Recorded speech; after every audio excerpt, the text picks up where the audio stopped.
Hey, folks. Oh, I need to turn the bloody brightness down, don't I? Oh. Oh, we lost a lot of them. One of them just got launched. Oh, it bounced back in, though. Oh, okay. Oh, this is up too high.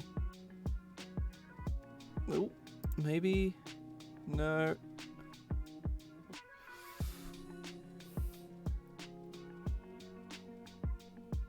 Okay, right, yeah, that looks fine. All good, all good. Right. Hope everybody's had a good evening. I'm looking at some monk stuff. I'm gonna finish monk today, all going well.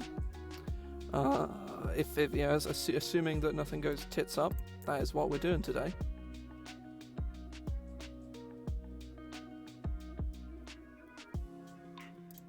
Okay. Just gonna have a bit of a drink.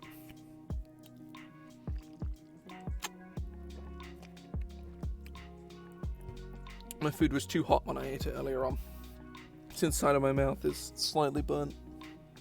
Not horrendously so, mind you, just, you know, it feels kind of numb. No.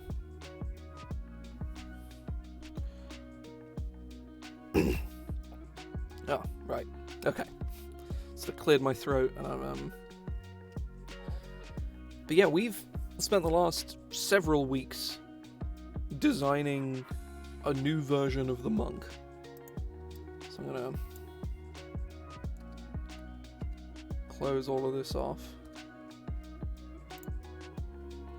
The new monk, the base class is completely different.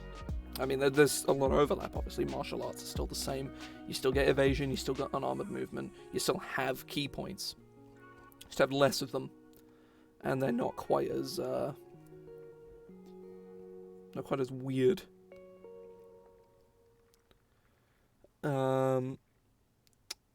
Yeah, we've done the subclasses. We've sort of adapted a lot of the subclasses. Something I should probably do is update Astral Self and Mercy to their Tasha's versions, but honestly, I think I've already kind of done it with Astral Self, to be fair. I think I used like the leaks or something, I can't remember. But yeah, so we've gone through, we've added Ascendant Dragon, which was the most recent UA. I'm actually going to go look and see if there was another UA out now, because it is November, and I don't think we've had one this month. I don't think, anyway.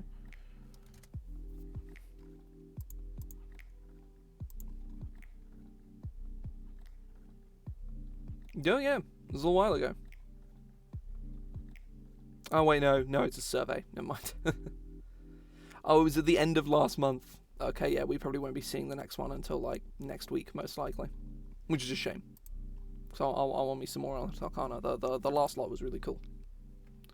What was in subclasses part 4? That was in May. I think all the stuff in this got printed in Tasha's. Well, no, it didn't. This is College of Spirits and the Undead Warlock. These were really good. I really liked these. But either way. I'm going to stop looking at Arcana and stop actually doing some bloody work. Right, now, let's look at what we've got so far. Right.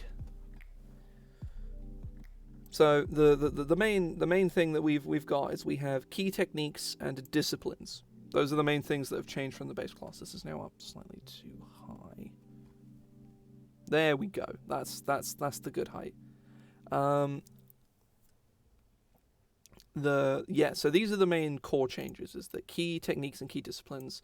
Like if I scroll down to key, you'll notice that like Flurry of Blows just isn't here anymore. That's because for those of you who are new here, it's here now. These are the key techniques. So you got Deflect Missiles, Flurry of Blows, some new ones like Guard Break, Intercepting Fist, and Key Pulse. You've got like Patient Defense, Pinpoint Strike, which is a replacement for Stunning Strike, which is made by this guy. It's a very cool feature, and it's going to be going in this version of the monk, like 100%, because it's great.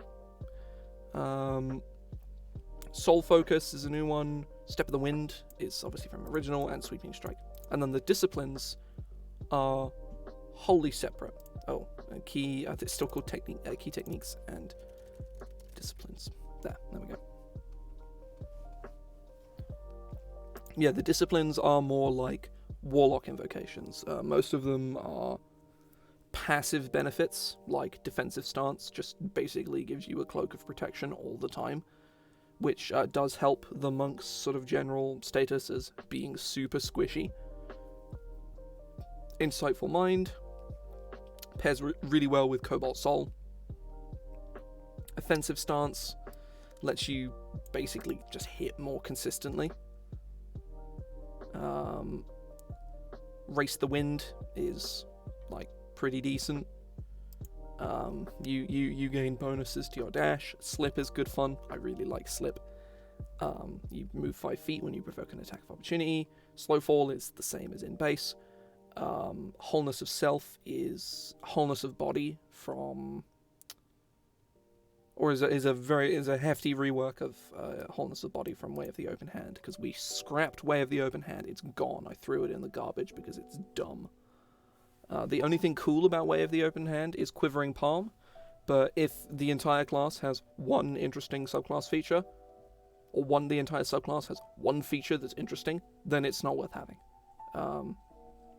We couldn't find a good place to put Quivering Palm elsewhere. Like, in theory, could be a key technique. Could have the damage scale or something, but it would just be kind of awkward to balance, and honestly, I don't think it's really worth it. It's cool, you know, the 5-point exploding palm technique or whatever, like, it's cool, but it's not actually that good. Yeah, we got the 9th level ones, you know, like Positioning Attack. You can once per turn, you can shove as a part of a single attack, which is kind of neat. Like, it's niche, but useful. And I think that is the kind of vein that a lot of these abilities sit in. And those are the best kinds of abilities you can have in any given game, is an ability that is niche enough to not be just generically useful all the time. Or, well, some of those abilities are okay, but, like, you don't want, 4 must-pick abilities and for the rest of them to all be hot garbage. You want a maximum of 2 must-pick abilities, and then all of the others are like flavor picks, and even if they are, and all flavor picks should have at least some mechanical merit. They should be nichely good in some capacity. And Positioning Attack is the kind of thing where getting a free shove once per turn, you can only push them. You can't knock them prone. If you could knock them prone, it would be ridiculous. But no, you just shove them. Or you just push them. And in the right circumstance, that's really fucking good. But especially if you're using flanking rules in an enclosed space, which a lot of people do use some form of flanking. They either use, like, DMG flanking, though a lot of people have steered away from it because people are kind of worked out that it sucks and it kind of breaks the game in a really unfun way. Lots of people use D4 flanking, which I do. I don't know whose idea it initially was. I think it's one of those things where lots of people came up with the idea to do it at the same time, and it's like nobody's original idea. It's just a generically good idea that people just came up with independently. Yeah, Purity of Body is just from base, and the immunity to poison and disease. Stillness of Mind, again, from base. Tranquility is taken from Open Hand again. The Ascetic Way, I believe, is Timeless Body.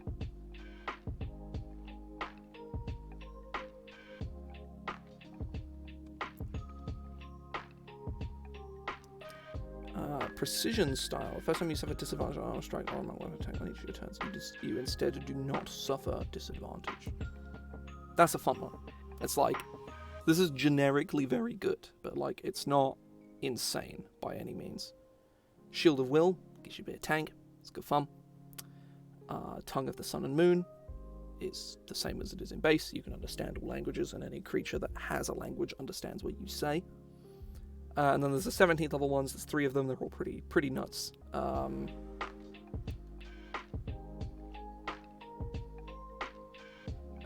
Yeah, whenever you roll initiative and then less than 3 key points, you regain expended key points until you have 3.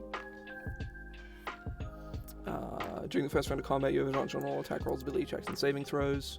And then Power Strike is the first time you roll damage. Let's type it there. For your improved Keen Power Strikes feature, each turn, roll a d12 instead of a d4. Which is pretty fucking good. Because, again, monks fall off late game, so what did we do? We gave him a fucking... We gave him fucking on-hit, just a flat on-hit damage boost. Like, sure.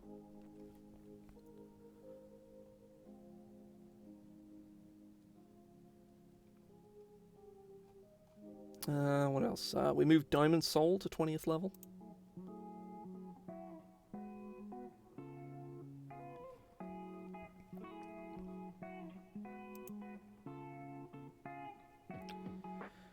But yeah, we mostly got up to, like, Way of the Coiled Serpent last time, which is a new subclass I'm working on that's sort of working on, like, using venom in an interesting way. So you basically, you say, like, some creature is immune to poison, you go, you are no longer immune to poison, go fuck yourself. And that's always fun, because poison is bad. Poison is just bad. In 5e, there are almost no ways to make it good. It's just the worst damage type, because, like, at low levels, it's actually kind of, you know, it's on par with all the others, but the problem is that most campaigns do have some kind of campaign trajectory. Most campaigns, even if they don't get there, they're aiming to play at high levels. And the moment you hit high levels, all your poison damage stuff probably is never going to do anything ever again. So why take it now? I mean, even if, late game, you are still fighting mortal, you know, material planar beings, still not going to fucking do any, you know? It's like, you can't take that risk. You basically have to ask your GM, it's like, is the late game going to contain elementals, constructs, fiends, celestials, or I think there's another one that is just, like, blanketly just immune to poison, but those are the big four, and the most common for fiends especially. You know, you play a lengthy enough campaign of D&D, you are pretty much guaranteed to run into at least one fiend, and all of them are blanketly immune to poison and the poisoned condition. So, yeah, like, you have, and same goes for constructs, because, you know, they're made out of metal. You know, of course they're immune to bloody poison. You know, and unless the robot inexplicably has a bloodstream, you ain't fucking immune to poison, my guy. Or you're a Warforged, but Warforged are weird, and that's kind of the point. Warforged are strange.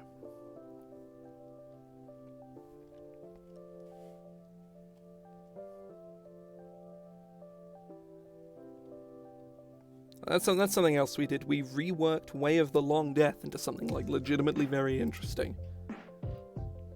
Yeah, you apply damage over time to people, and that's actually, like, a unique thing that isn't done anywhere else in the game, which I am personally quite a big fan of.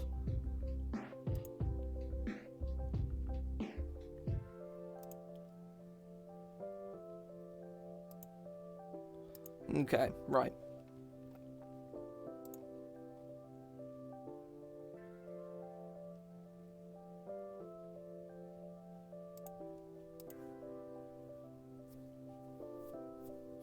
Oh, go.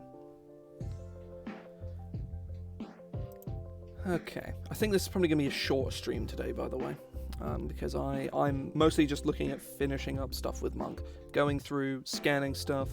Is this broken? Is this fine? Getting some general critique, all of that shenanigans. We're just going to go through, look for stuff. But first of all, I want to finish Coiled Serpent. That's the main thing I want to be doing, first of all. And I'm happy with the features we have at the moment. Let me look at, like, Twisting Strike real quick. Let me also just shift this along a bit. There we go.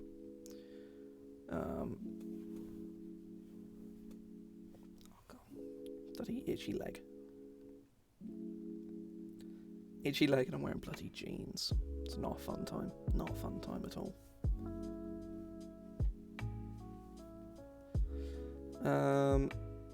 One's blood and soul may only be truly pure through intense suffering and pain. It should be pain and suffering. First of all. That is the philosophy of those who follow the way of the coiled serpent, who strive to bring great pain to both themselves and others, as so to root out the weak and purify the strong. So, evil monk is what this is. Evil monk. You know, the we must root out the weak to bring out the strong kind of vibe. Yikes. That's the kind of ideology that you know, makes a certain mustachioed German blush, because yikes. This is evil monk. Like unabashedly, it's evil.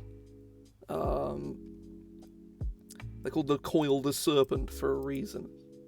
Something snake related. Probably isn't good.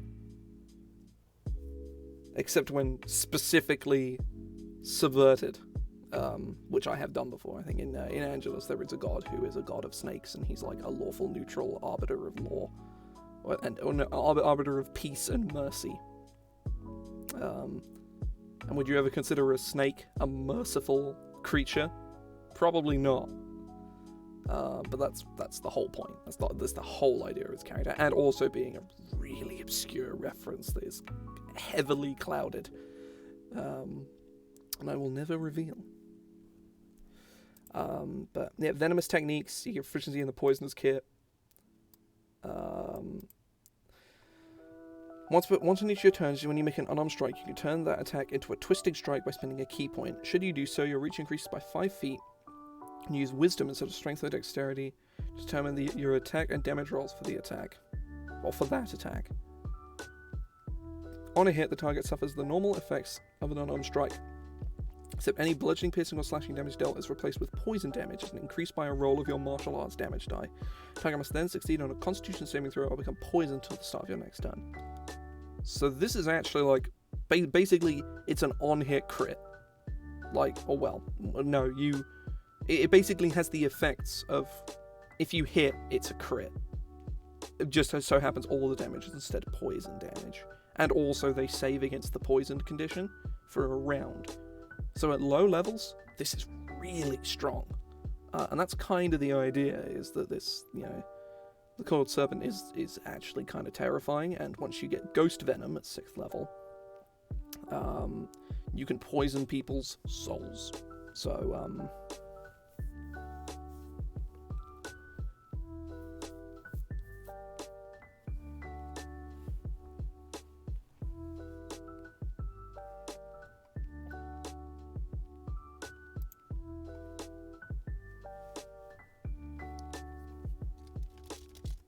one of your key techniques. Welcome in, Ruben, welcome in. We do be looking at monks, though. That's something we did as well. We did Way of the Iron Body, that's a new one. So, yeah, you gain benefits when you dodge, which is quite good fun. But,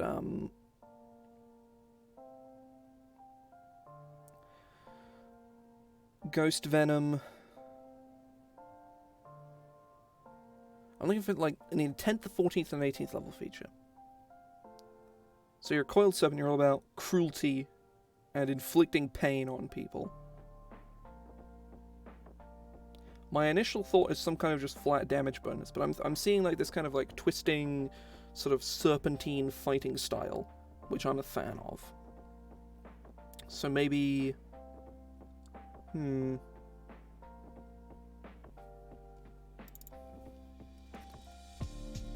Hateful Vengeance. Vengeance is how you spell vengeance.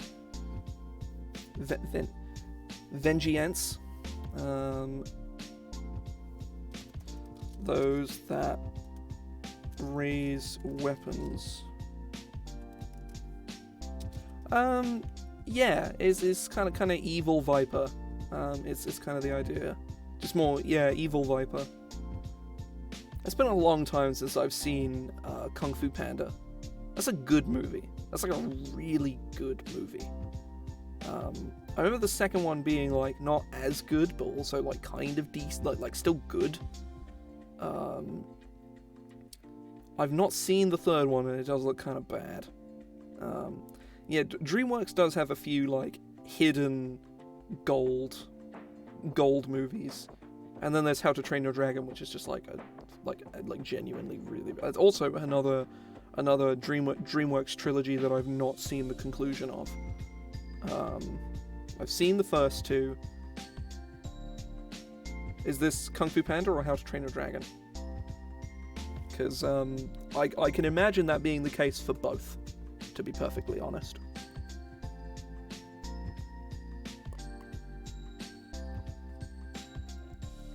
Yeah. It doesn't look particularly impressive.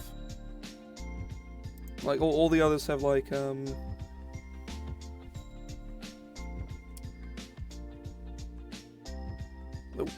kind of weird. God. Oh, God, it's cracking my back. Don't mind me. Those that raise their weapons toward you soon learn to regret it. Whenever a creature makes... Oh, it's great, yeah. It has a few quirks, but it is very comfortable. This chair is great. Hang on. Let me just lean forward a bit. I can do this. And go back all the way here. Hang on, I'll go a bit further, actually. Oh. Yeah, this is far back as it goes. There's a headrest here. You can't see it. It's a very awkwardly placed headrest. I can't, like, even, like, up here. Let me just, put the lock back on. I have to, like, bring my head all the way back here, which, is a bit awkward, but, it's a good chair. It's a good chair. I'm very happy with it. Certainly a lot better than the one I had before. That's for bloody certain. Sure. Go ahead. I'm not sure if there's enough people here to warrant a poll, but go for it. Oh, you can for some reason. Oh, that's just something you can do with channel points. Like,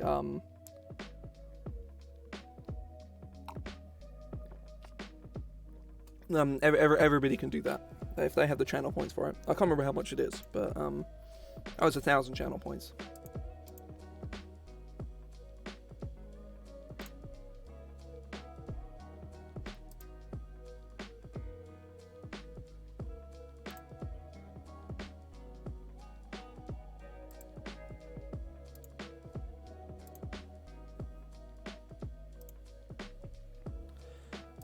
Whenever a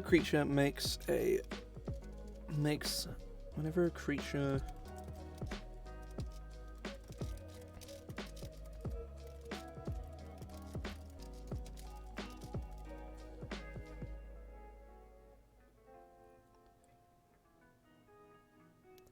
There's also Way of Mercy, which I didn't know about until very, very recently. It was just printed in Tasha's Cauldron of Everything, which I think you will like a lot. Way of Mercy is, they learn to manipulate life force. So you can be support monk, but also DPS monk, and it's kind of awesome. Oh, and also you get to wear a cool mask. I'll go find the art from Tasha's because it looks really cool.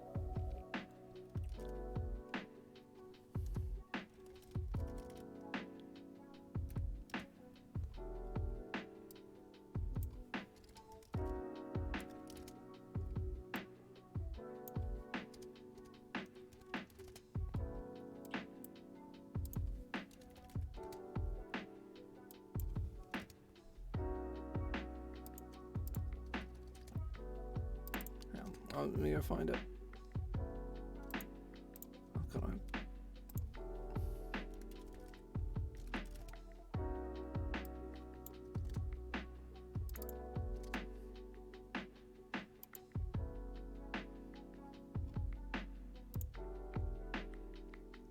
now looking for it.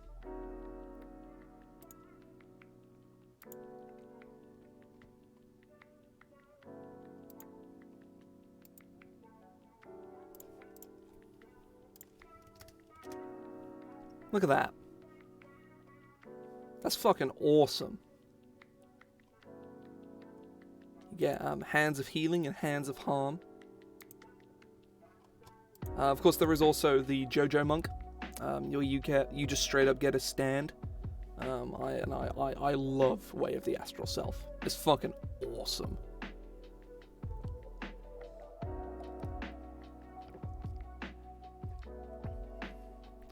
Oh yeah, like monks are like legitimately, like even thanks to Tasha's, because of like Astral Self and Way of Mercy, I would consider even playing Base Monk personally, and I fucking hate Base Monk. Base Monk makes me genuinely angry. Whenever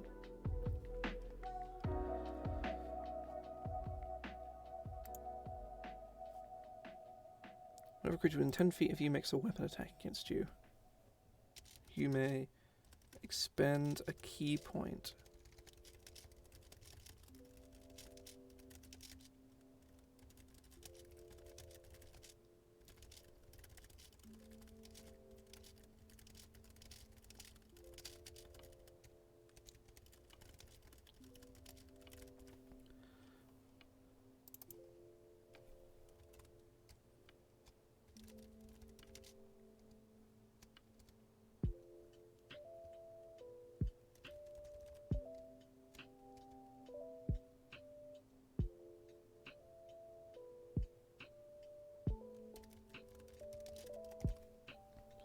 So yeah, so when somebody attacks you, you can immediately use your reaction and use Twisting Strike on them, which is scary.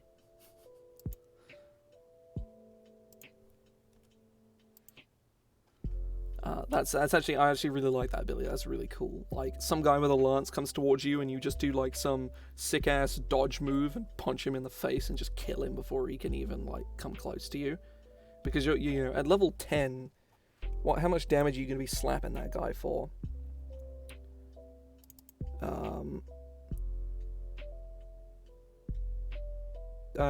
2d6 plus probably 4. No, it's only, it is actually only 2d6 plus 4. It's kind of disappointing. 1, 2, 3, 4, 5, 6. 1, 2, 3, 4, 5, 6. Yeah, it does 6, 6.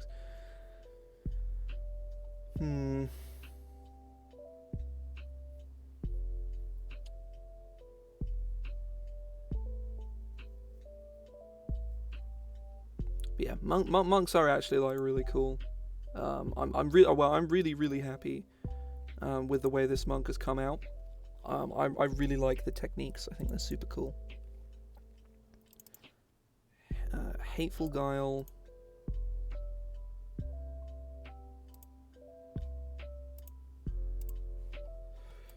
Need a 14th and an 18th level feature. I'm thinking an 18th level feature just be some kind of like poison everybody around you kind of thing, or spend like 2 key points to make a Twisting Strike against every creature around you would also be kind of cool. I might actually do that. Is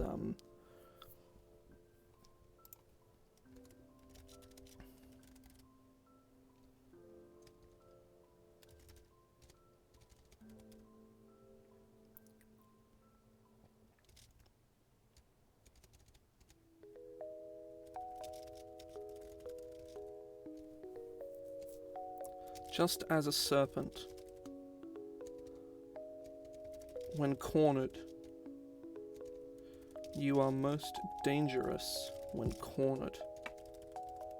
Just as a serpent would be whenever you attack action, you may replace 2 key points, replacing 1 attack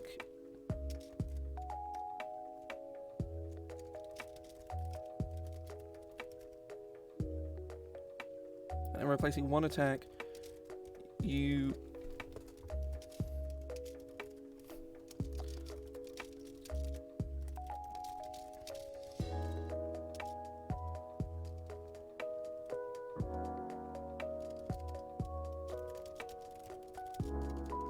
make a twisting strike against each creature you choose within 10 feet of you.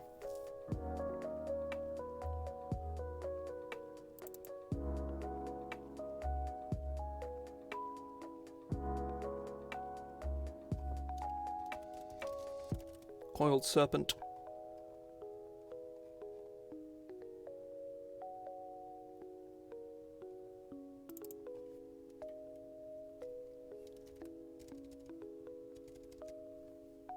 So yeah, you get surrounded by like 6 dudes, and you just go, and just whoosh around them and just punch them all.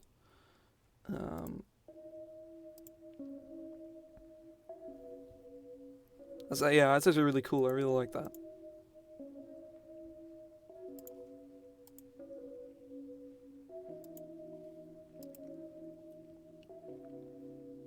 Oh wait, no, it's actually the name of the Raging Lashing Cobra. Ooh, that's cool. Yeah, that's really cool.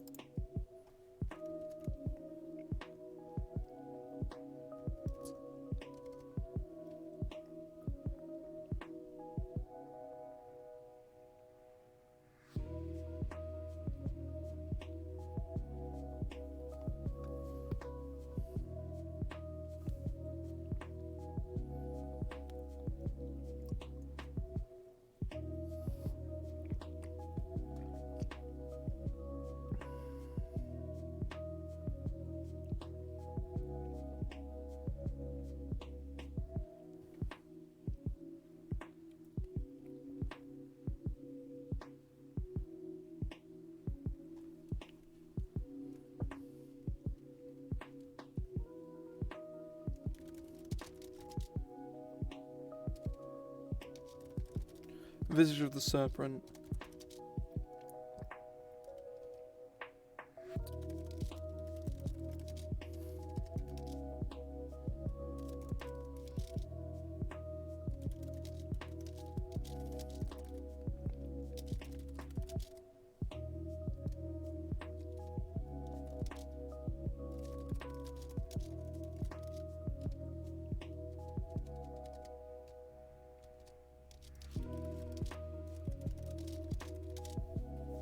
A creature poisoned by your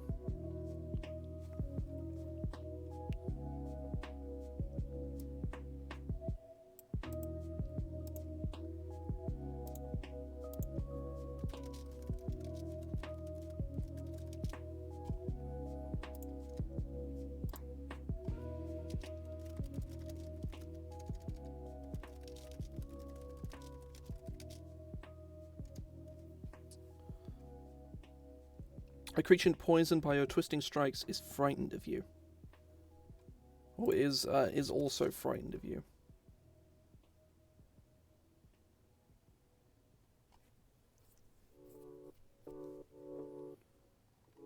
So that's actually really cool. I really like that. You've sort of got this kind of like abnormal sort of, you got a bit of reach on you. You can like, you know, from behind the fighter, you can kind of, you're behind your fighter, you see there's like the enemy knight or whatever that you're fighting.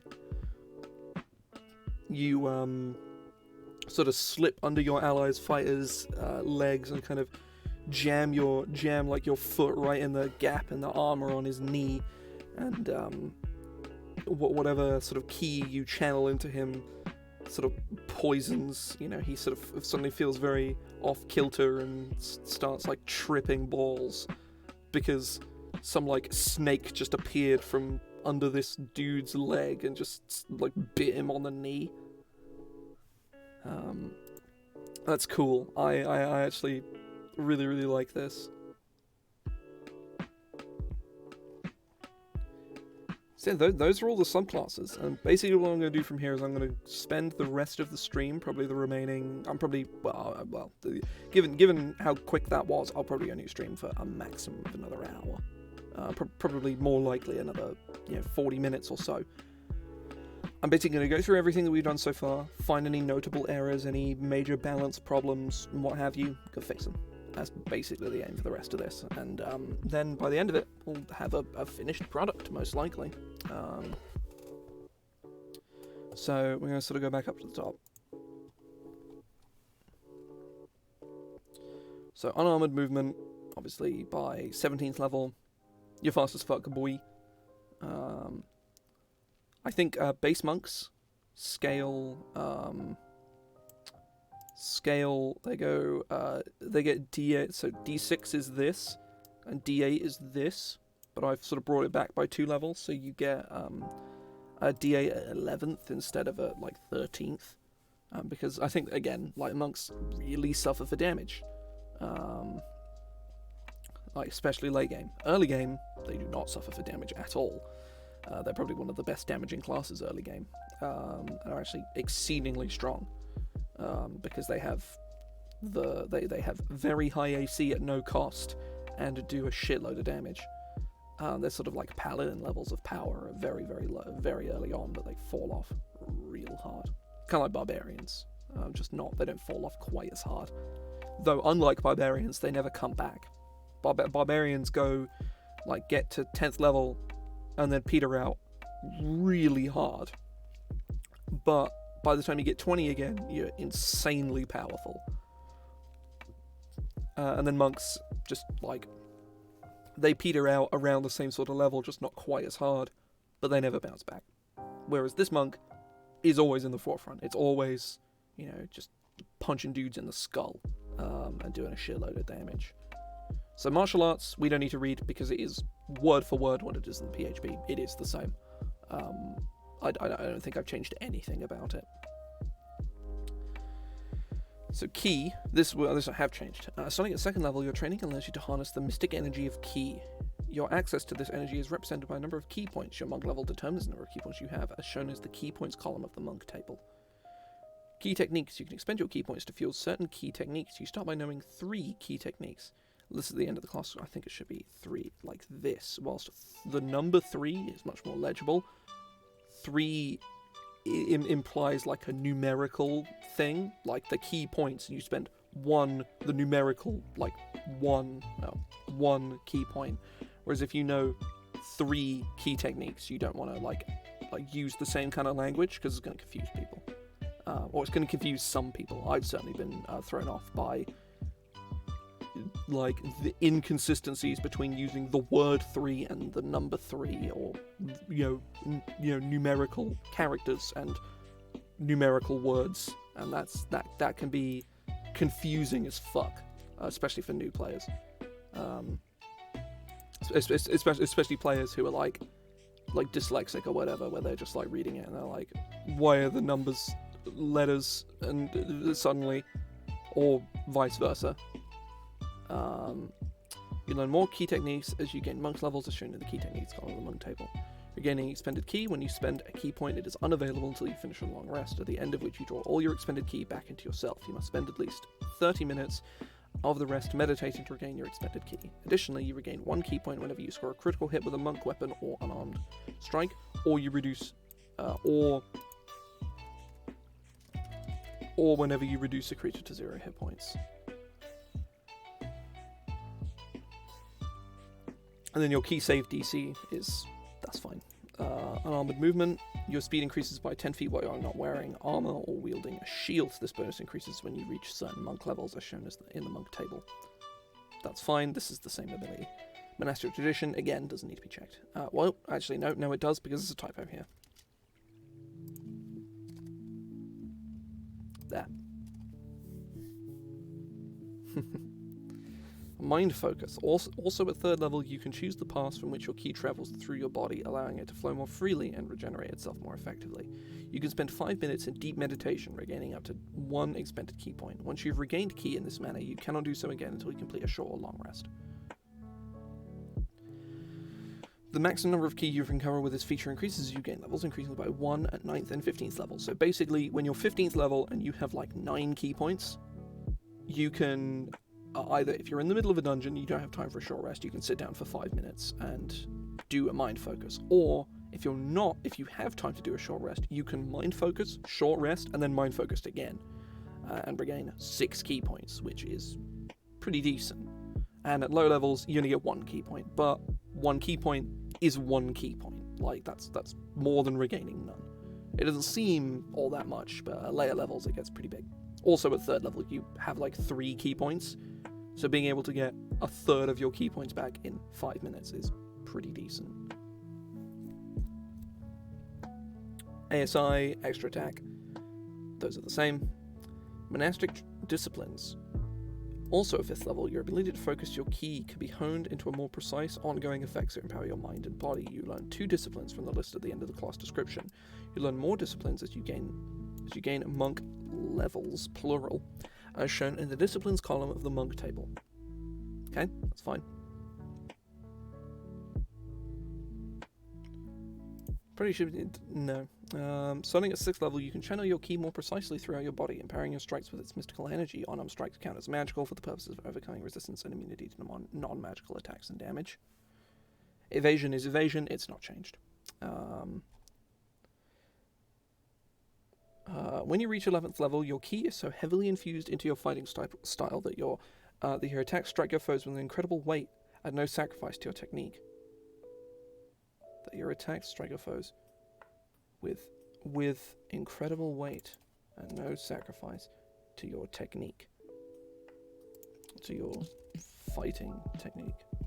Your unarmed strike and monk weapon attacks deal an additional 1d4 force damage. So just on hit, bonus damage.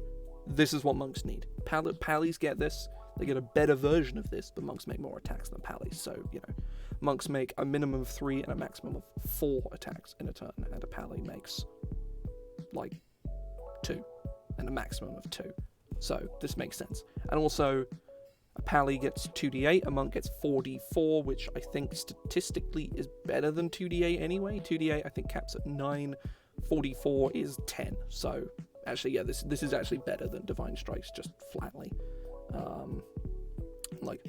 By a full 1 damage on average, and the potential damage is... Oh no, the potential damage is actually lower, I think. Wait, no, it's the same. So, hang on, I'll show you the trend lines.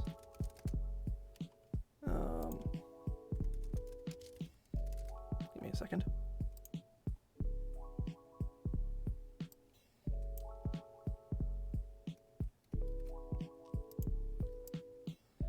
I'll put 44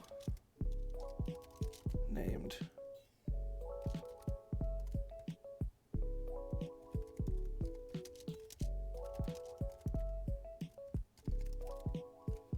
Does that do its thing?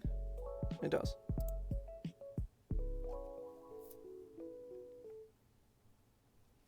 One second. Oh, I'm in the way. But you can see the trend line. The monk, they both drop out at the same number. 2d8 caps at 16, 44 also caps at 16, but monk is so much more consistent and trends much higher. Monk trends at 10, pally trends at 9, and also pally is very very swingy in that you could roll 2 1s very easily on 2d8, whereas on a d4, roll 4 of the damn things. You have just such a much lower chance of rolling poorly, and an infinitely better chance of rolling better as well. Look at this difference here. Oh, whoops. I forgot to take them off all of the things. But yeah, you sort of have these trend lines here, where you got what 8% chance to do 12 damage on pally, and that damage is increased massively to 12-13% on monk, and that's huge. Not to mention that Pally peaks at like, yeah, the percentage for Pally's average, like, is the percentage for an upper trend on Monk.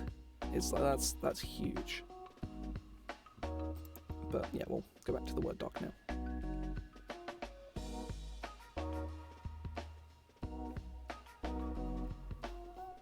Oh. So yeah, key empowered strikes. If you have a feature that allows you to replace an unarmed strike or monk weapon attack with another type of attack, that attack also benefits from this feature. This is specifically so it works with Sun Soul for Radiant Sunbolt, which are you replace an unarmed strike with a Radiant Sunbolt specifically, so it interacts with that. So you aren't like immediately, so that your 11th level feature doesn't do nothing just because you picked this specific monk subclass, which, you know, is a really sucky feeling that your character is just blatantly worse because you picked something specific.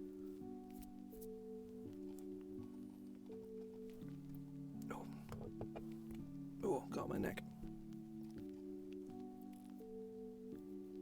Timeless body. You suffer none of the frailty of old age, and you can't be aged magically. You can still die of old age. This is basically just a flavor feature. You get other stuff at 15th level, to my knowledge. At 15th, you get discipline, and your key goes up. So actually, you don't get that much at 15th. 15th level is kind of a dud level for this version of Monk, but that's not that big of a deal. And then Diamond Soul, we basically just took the 14th level feature and made it the 20th level feature, because Diamond Soul is fucking insane in base. Why would you give that to a 14th level character? Just like, oh lol, you're proficient in everything. It's like, why would you do that? Why would you give a character that? Why? Why would you do that? It's so dumb. It's absolutely ridiculous.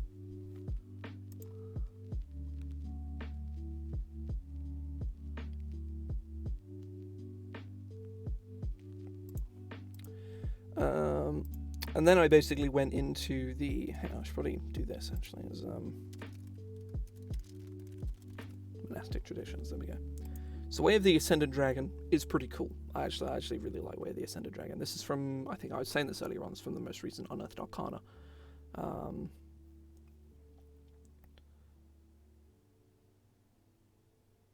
When you damage a target with an unarmed strike, you can change the damage type to acid, cold, fire, lightning, or poison. Generally speaking, this feature, this thing here is flavorful and is mostly useless. It has interesting implications, but it's generally not useful. In the right situation, when you're fighting something that you know has a vulnerability, like if you're fighting a treant, for example, you might choose to just do fire and just kill it on the spot, basically. That's cool. But, you know, it's not that exciting. You learn to write Draconic.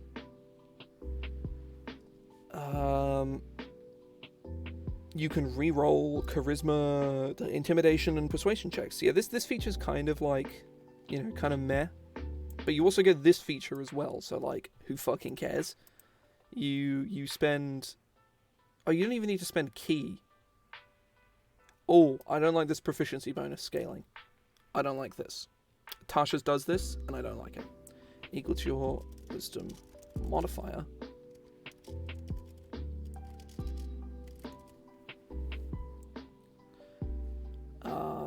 You can expend a use when you finish a long rest. While you have no use available, you can spend 1 key point to use it again. That's cool. I like that. So yeah, basically 2 rolls of your martial arts damage die. You go in an area in front of you, and that's kind of cool. That's neat. It's interesting. It doesn't break up your attacks at all. It's actually really good. Because it says exhalation, but you can just fucking Kamehameha that shit. Fucking Turtle Destruction Wave that motherfucker. Easy peasy. Wings Unfurled is also rad as hell. Because, again, if you have Step of the Wind, Step of the Wind is kind of like a must-pick for monks, which is something I wanted to avoid, but, like, Step of the Wind and Flurry of Blows and Patient Defense are so integral to Monk's identity. Less so Patient Defense, but Step of the Wind and Flurry of Blows are so core to Monk. You would never be able to do without them because they're just so good. Like, you have to have them. While you have no uses available, you spend 1 key point to use this feature again. Yeah, so you... Oh, equal to your Wisdom modifier.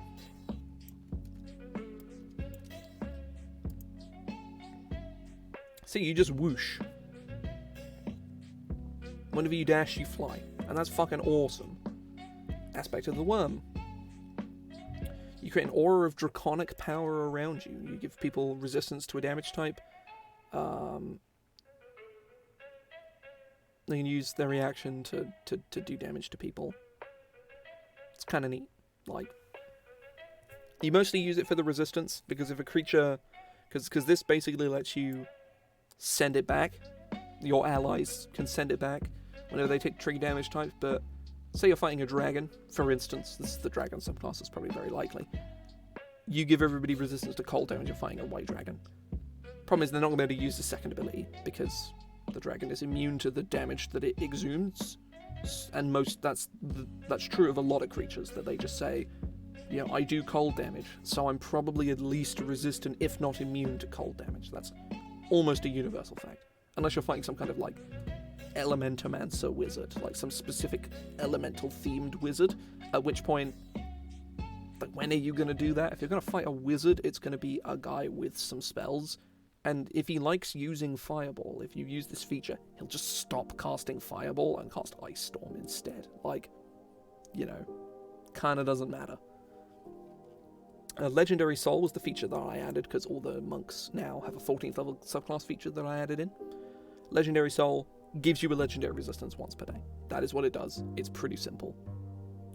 But I like it a lot. Like, you know, giving players legendary resistance makes them feel really powerful, because it is really powerful. It's why Indomitable that fighters get falls really short and feels awful to use, because you could just use it and it doesn't fucking matter. Like, you just use it because you have it.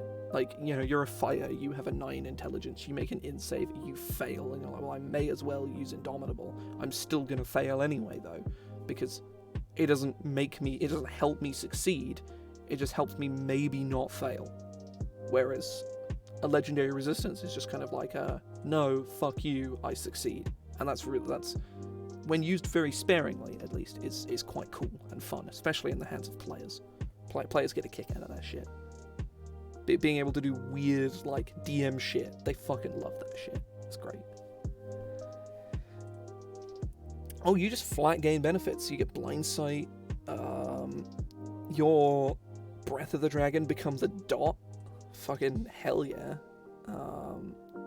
And your Aspect of the Worm explodes. That's really cool. This feature is really powerful, and it's also awesome. Way of the Astral Self is like the coolest subclass in the game. You get your astral arms, they punch people, whatever. Like, Visage of the Astral Self, you can see, you can speak, your stand. You have a stand. That's this entire subclass. We're mostly going to skip over it, except for this feature here, because this subclass is amazing, and I love it to pieces. It's so good. Extension, this is the feature I added. Your extension of the Astral Self. When you reach 14th level, your Astral Self is a projection of your very will. When you take the attack action on your turn, you may expend 1 key point projecting your Astral Self across the battlefield. If you do, all attack rolls you make with your Astral arms until the end of your turn gain a reach of up to 90 feet. So you just fucking project your stand. Send your fucking stand out. Your stand ain't close range anymore. It's a fucking... I don't know what the term is. I know close range stand is a thing from JoJo. I haven't seen the show. I just know stands are kinda cool, and they're all named after bands from the 80s. Which is a touch I do actually really like. Almost convinces me to watch the show, but I don't like TV, and I also don't like anime, so, you know, that shit ain't happening, I'm afraid. I don't have the I don't have the the fuck is the word? I'm looking for a term and I've forgotten what it is. I don't have the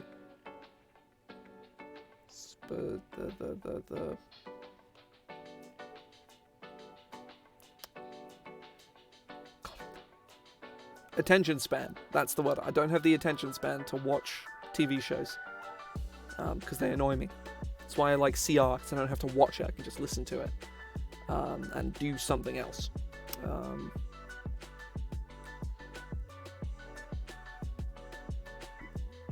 So yeah, Way of the Cobalt Soul I changed very significantly. This is Mercer's subclass for Monk, which is really cool. The original version that's printed in the Tal'Dorei campaign guide is awful.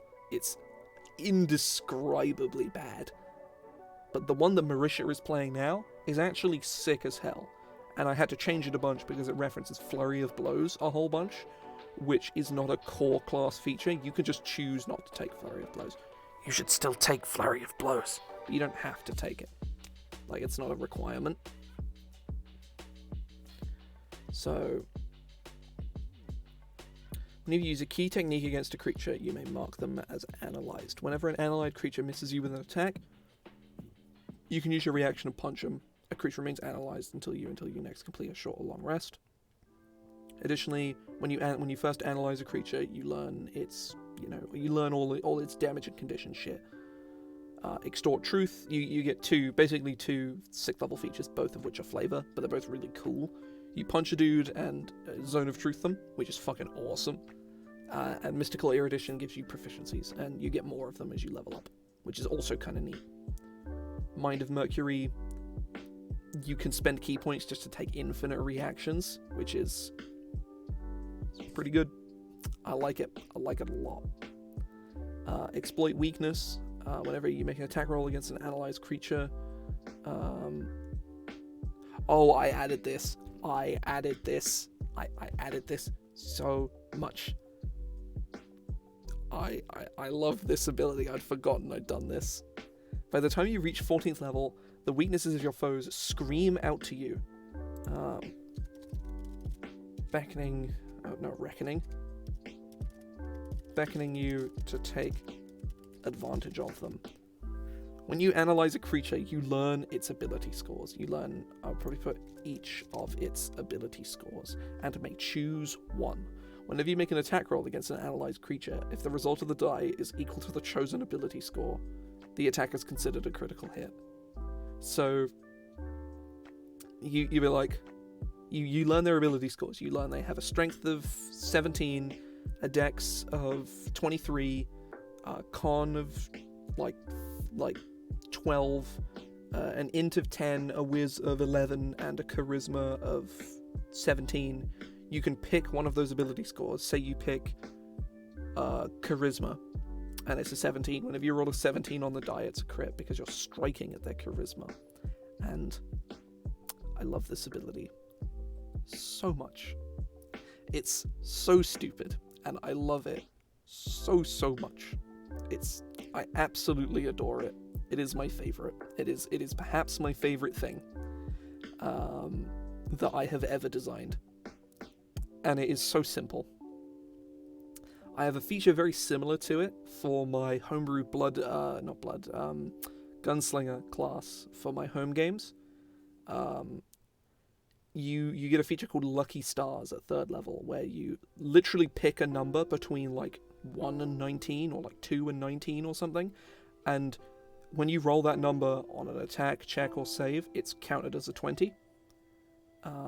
So you can set your lucky number. Your lucky number is like 7, for example, or 4, or whatever, or if you want to just make it simple, you just set it as 19, which is really boring, but like you can technically do that.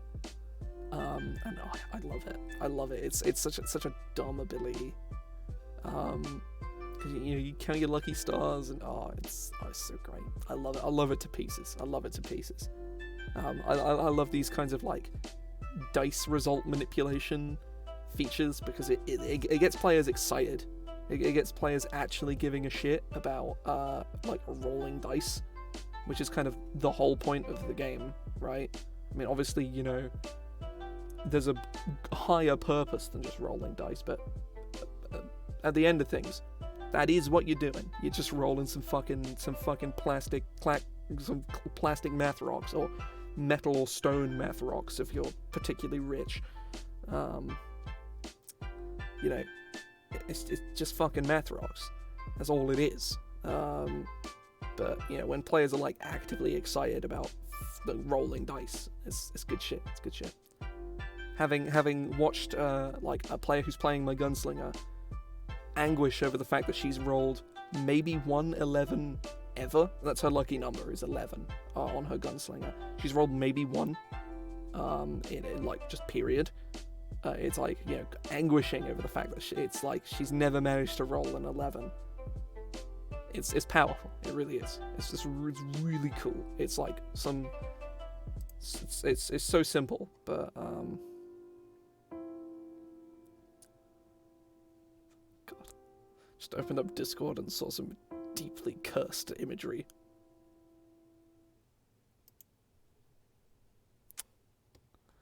So cursed. Right, debilitating strike. Whenever you hit a creature with an unarmed strike, you may spend 2 key points to cause that creature to suffer a vulnerability to damage type of your choice for 1 minute or until they take damage of that type. This is really cool. I really, really like this. This is Path to the Grave, just kind of balanced, because you get it at 18th level instead of at 6th level, like Grave Clerics do.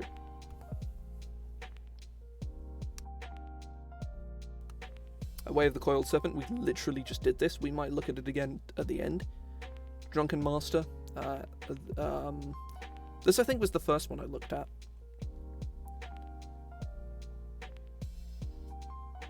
Whenever you use a key technique, you gain the benefits of the disengage action, and your walking speed increases by 10 feet until the end of your current turn. It's pretty cool.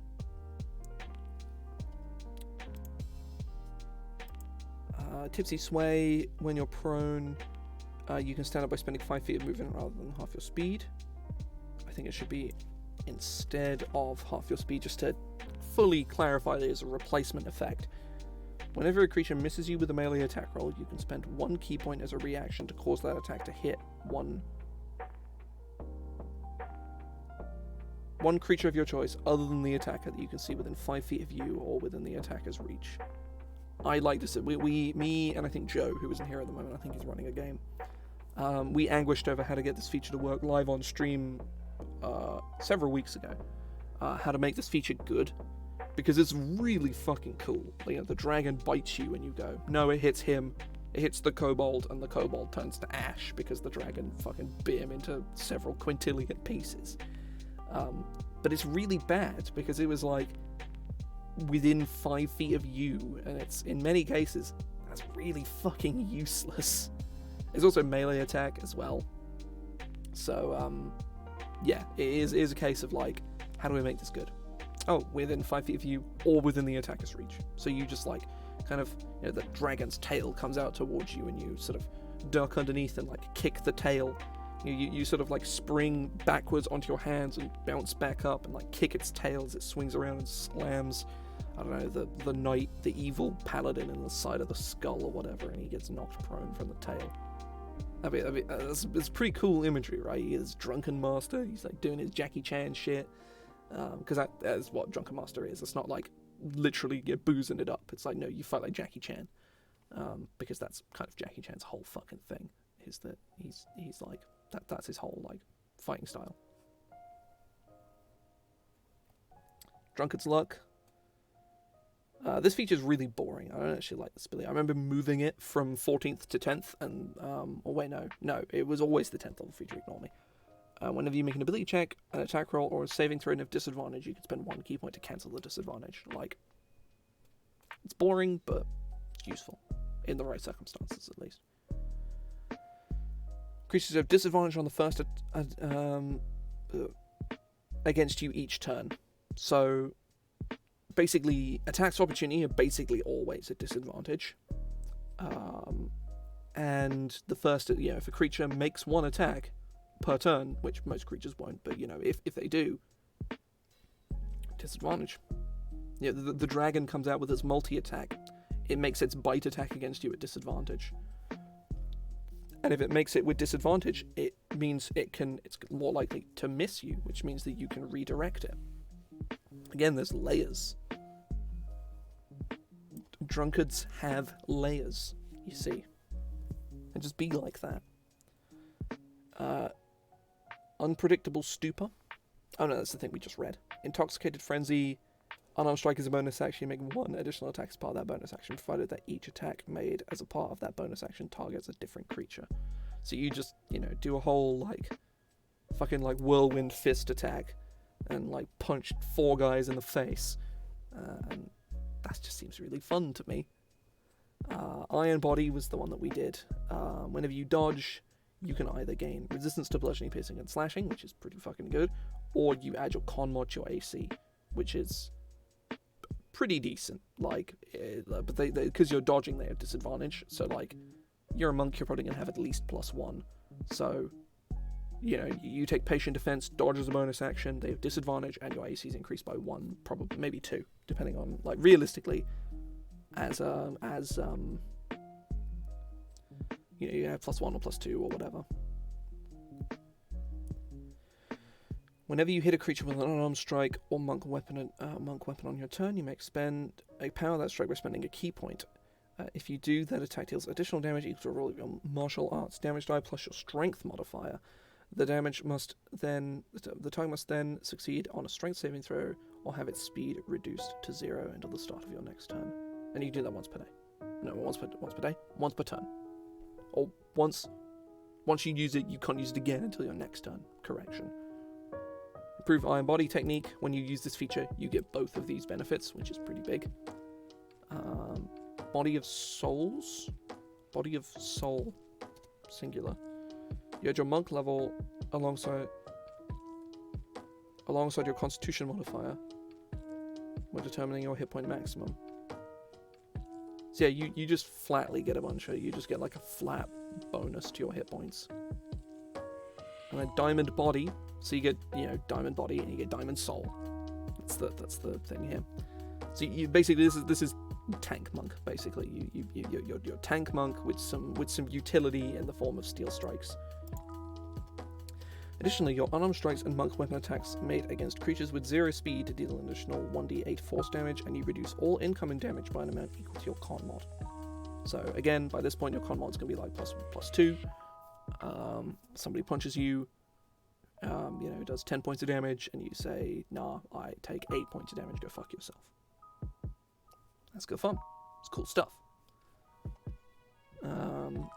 Way of the Kensai is the really edgy one. The 3rd level feature I evidently didn't touch because it's not even on here. Nor the 10th or 18th level feature either. So, lo and behold. Evidently, Kensai may be edgy, but is apparently pretty fine in this version of Monk. When you hit a target... Oh, yeah, no, I suppose that makes sense. When you hit a target with a Kensai weapon, you can spend 1 key point to cause the weapon to deal extra damage to the target equal to your martial arts die. You may then move up to 10 feet without perfecting test opportunity. You can use this feature only once on each of your turns. It's okay. Your attacks with your Kensai weapon count as magical. Okay. Deadly Edge. Whenever you score a critical hit against a creature, you immediately make 1 additional attack with a Kensai weapon. So yeah, that's this here. Pretty reasonable ability. It's not that powerful, but it's cool. It's a cool ability. Long Death is probably going to need some reading because I changed everything about Long Death because it fucking sucked. Long Death was not only bad, but also boring as fuck. I think it's from Sword Coast Adventurer's Guide, which explains a lot. The Sword Coast Adventurer's Guide is just kind of a joke of a book. Basically, all the information that's in the book is fine, but it's nothing you can't just go find on the Forgotten Realms wiki for free.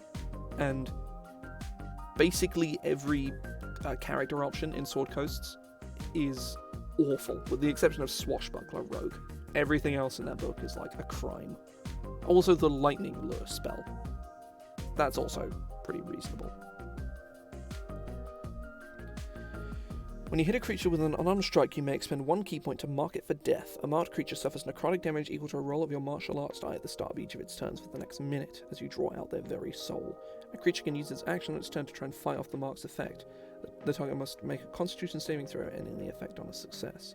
Whenever a creature suffers damage in this way, you regain hit points equal to half the damage dealt. So every turn you put a mark on, a mark on somebody, and every turn they take like a d6 damage, and you regain like half that. So you're going to be rolling an average of 3. You're going to be regaining like an average of like 1 to 2 hit points every turn, which doesn't sound like a lot, but that shit adds up. Not to mention, you might roll like, say you're level 5 or whatever, you roll a 6 on your d6, and you get like 3 hit points back, and it's like, oh, 3 hit points for 1 key point is like, again, doesn't sound like a lot, but again, shit adds up. Not to mention the fact you can mark multiple creatures. So you make your attacks on your turn, you do flurry of blows, you punch all the kobolds, and you expend 5 key points for some reason. Like that's a bad idea, but you can technically do that. Key point for flurry of blows, mark all of the kobolds you punch, or we'll say orcs is probably a better example here. Top of all their turns, they take damage, and you regain, say it's a d6 at this stage, right? That's 4d6 damage for an hour. I think 46 averages at 14 damage, which means you get like 7 hit points. 7 hit points every turn until those orcs die. It's pretty good. That's like a cure wounds every turn. That's huge. Oh wait, no. Hang on. I can't read. Ah, yes. Fuck off.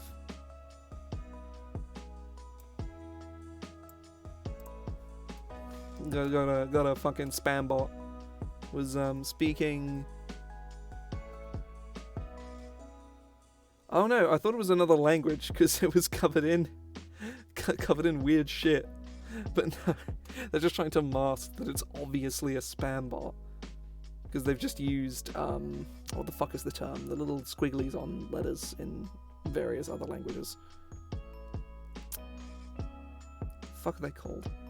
Oh, I don't remember. But, God, fuck me. Oh, no, I didn't even do that, actually. I probably should.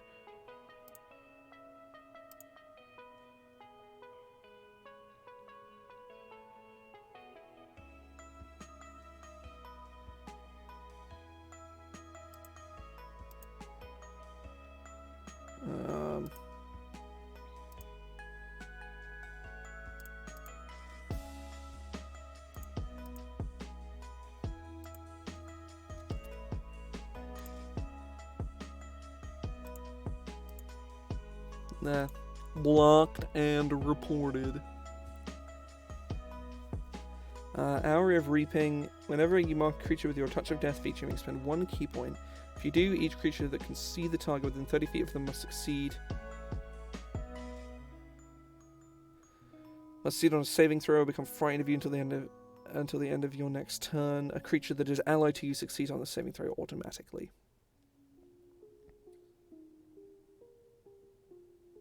Oh, this doubles the healing from your Touch of Death, so that's pretty nuts. Whenever you hit a creature with an unarmed strike, that creature suffers additional necrotic damage equal to half your Wisdom modifier. Jesus, okay. And Endless Death. Whenever a creature within 30 feet of you dies, you may expend key points equal to 2 plus 1/10 its challenge rating as a reaction.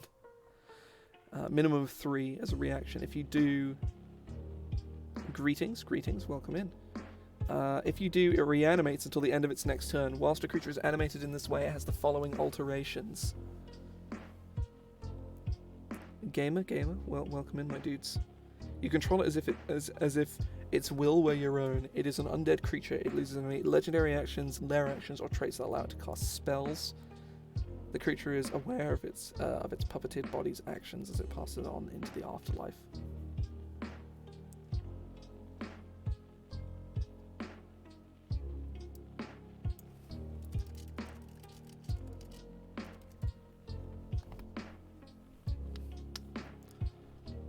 creature's soul. Way of Mercy, you get Insight or Medicine and Proficiency in Herbalism kit and the Poisoners kit. I gotta get in on this, you see. Also at first level, your Mystical Touch can mend wounds. As a bonus action, you can spend 1 key point to touch a creature and restore a number of hit points equal to a roll of your martial arts die plus your wisdom modifier. It's pretty good. Lastly, at first level, you can use your key to inflict wounds. Ah, yes. When you hit a creature with an unarmed strike, you can spend 1 key point to deal extra necrotic damage equal to 1 roll of your martial arts die plus your wisdom modifier. If the creature is incapacitated or poisoned, the creature instead takes necrotic damage equal to 3 rolls of your martial arts die plus your wisdom modifier. You can use this feature only once on each of your turns. Noxious Aura. As a bonus action, you can spend a key point to manifest a 10-foot aura. The aura extends 5 feet from you. Wait.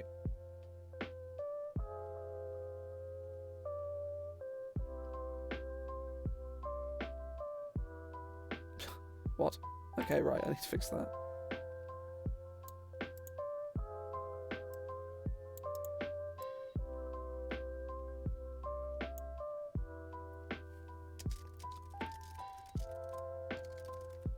Lasts for 1 minute until you're incapacitated or you dismiss it, no action required. While your aura is active, range attacks have disadvantage against you. Additionally, ranged attacks made against you are made at disadvantage. Oh shit, is there suddenly 11 people in here? Jesus. Fuck me. Oh boy, that's a lot of people.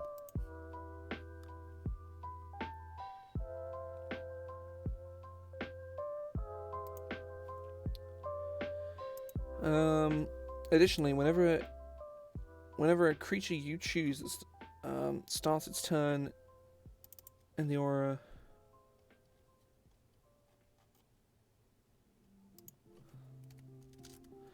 it must succeed on critical damage and become poisoned until the end of your next turn and take poison damage equal to your wisdom modifier. My god, this is nuts. Fell Hand. When you reach 10th level, your strikes bring swift end to your foes. Whenever you use your Hand of Harm feature, it deals no damage, instead reducing the target's current hit points and hit point maximum by an amount equal to the damage it would have dealt. That's huge.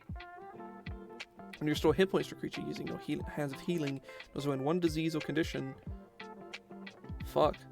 Okay, as an action, you use touch a creature, expend 3 key points and force the creature to make a con save. Unless the save succeeds, the creature enters a state of suspended animation for a number of days equal to your monk level, or until you end the effect early. During this time, the creature is paralyzed, has immunity to all damage, and any cursed disease or poison affecting it is suspended. The creature appears dead to all outward inspection, but the spells used to determine the creature's status.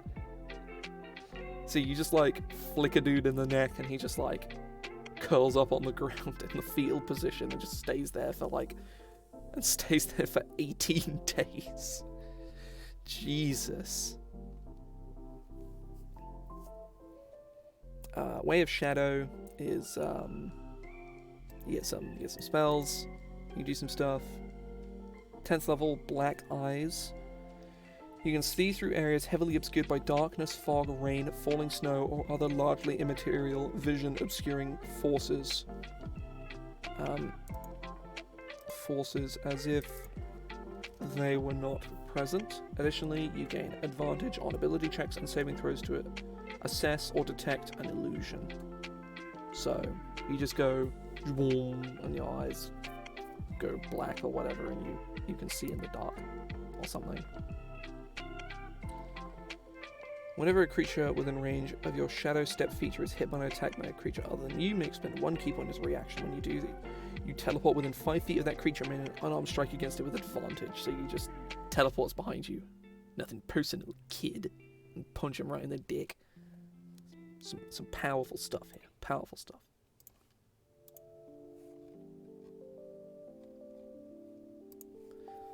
Radiant Sunbolt. When you make an unarmed strike, you may choose for it to become a Radiant Strike. Radiant Strikes are ranged spell attacks. They use your wisdom modifier for their attack and damage rolls. They have a range of 30 feet and deal radiant damage equal to your martial arts die.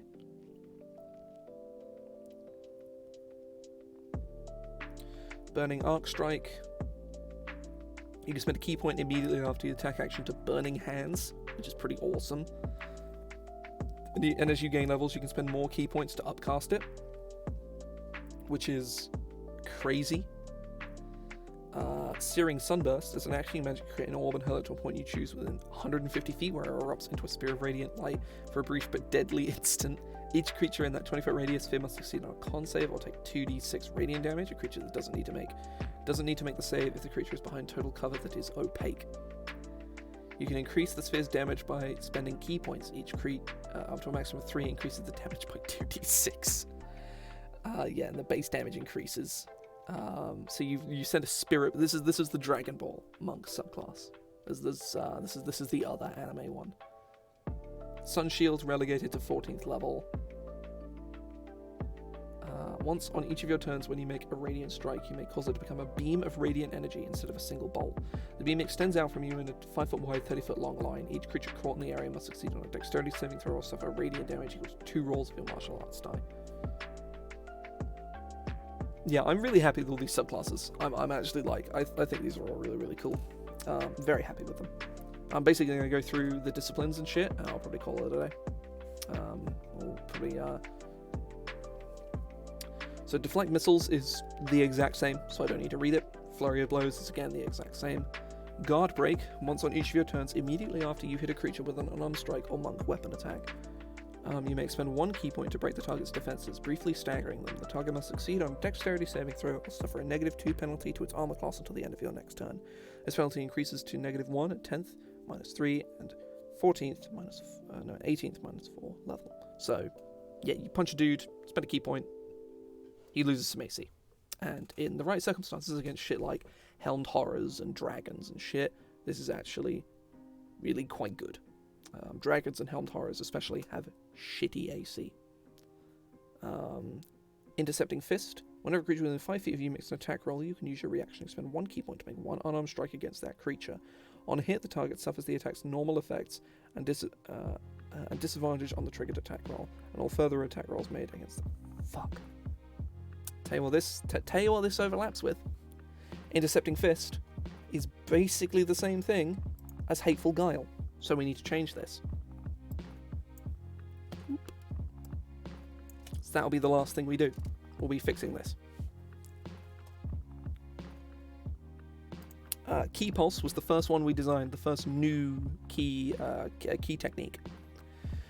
Once on each of your turns, immediately after you hit a creature with an unarmed strike or monk weapon attack, you may expend 1 key point to channel a blast of key energy. The target is pushed back 15 feet away from you. If the target collides with a solid object, it must succeed on a strength saving throw or fall prone. If the target would collide with another creature, it flies through that creature's space, potentially bowling it off its feet.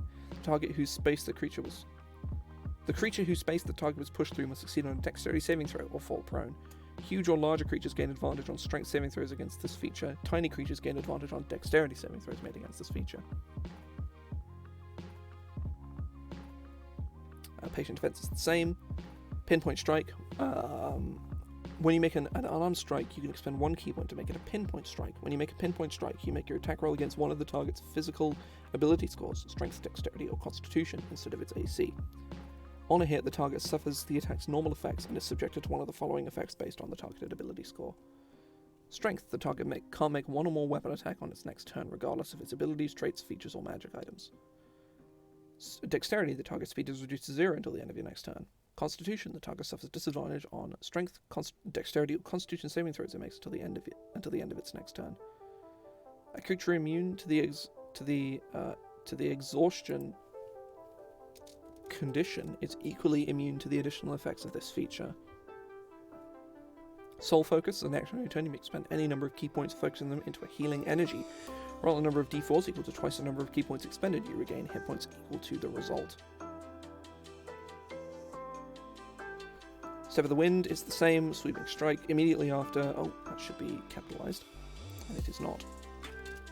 Hit a creature with an unarmed strike or monk weapon attack. You may expend 1 key point to throw the creature off balance. Target must succeed on strength, dexterity, or constitution saving throw, your choice, or fall prone. cool. The disciplines, defensive stance, I think a lot of these I have read a number of times. I will just do a quick scan. I won't read them, but I'm just going to do a very brief scan. Actually, no, we read these right at the start, didn't we? I won't need to read them again. So that is the last thing we're going to do today, is we're going to fix this ability, because it is a better version of Intercepting Fist, and we don't want that. That's bad. Okay.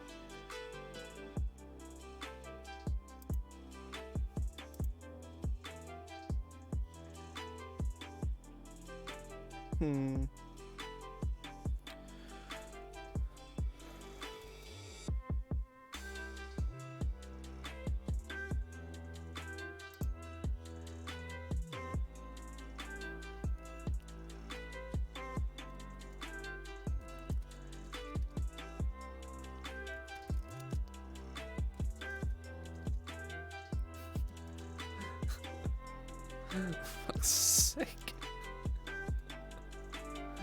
Crush my cock with a rock I must. Maximum pain I must endure. Jesus.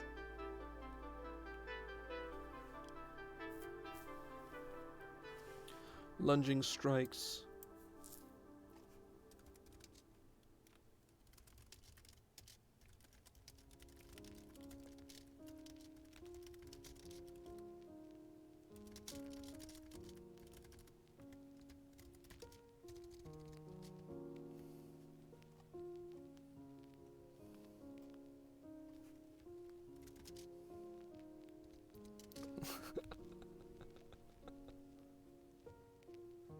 Jesus. See, people on VODs don't know that all of these messages are having fucking epic gamer points redeemed to have them highlighted in chat. Amazing.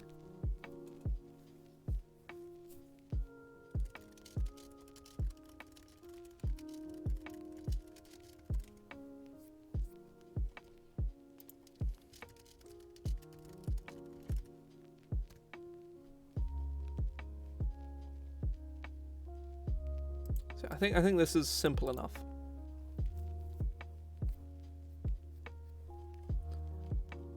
Yeah, I would say Monk is done. This is a very short stream, I know, but I want to sort of get this done today.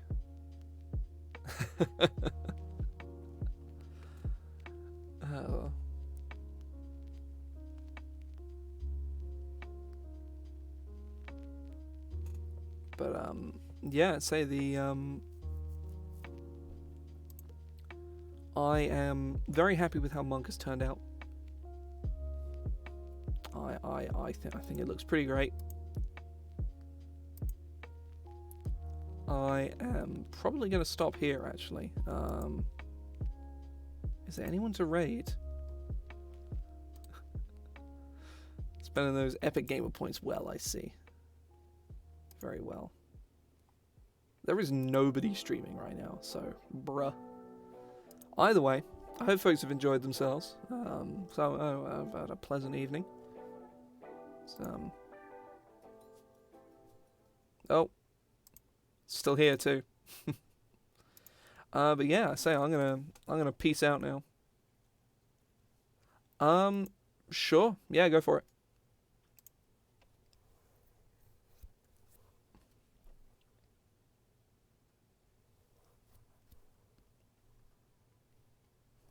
Oh.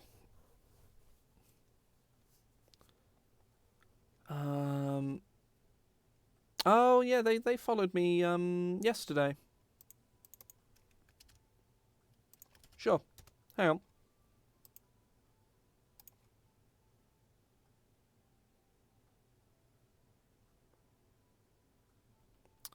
I'll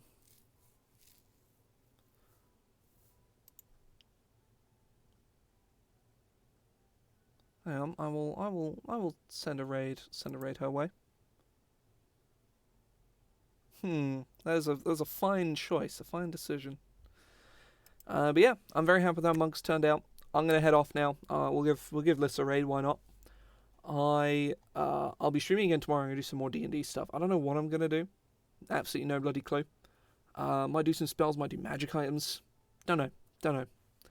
I might take requests for like stuff to stat into a magic item. That could be kind of fun. That could actually be really good fun. But either way, I'm gonna head off now. I'm gonna start the raid.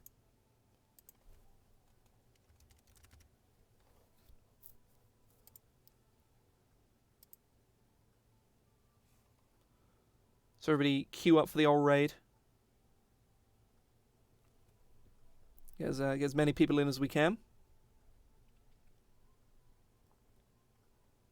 I say we'll give it a little bit more. Oh, sweet.